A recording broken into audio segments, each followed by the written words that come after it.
దీనికి అంటే ధాత్రి పూజ. ఉసిరికి పూజ చేస్తారు. ఉసిరికి చేసేటటువంటి పూజ కూడా సామాన్యంగా ఉండదు.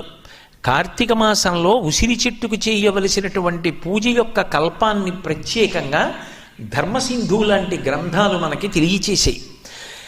ఉసిరి చెట్టు ఎక్కడ ఉంటుందో అక్కడికి వెళ్ళి ఆ ఉసిరి చెట్టు దగ్గర నిలబడి దాని యొక్క మొదట్లో ఇంత పసుపు కుంకుమో అక్షతలో సమర్పించి ఉసిరి చెట్టుని ప్రార్థన చేస్తూ కొన్ని మాటలు చెప్తారు.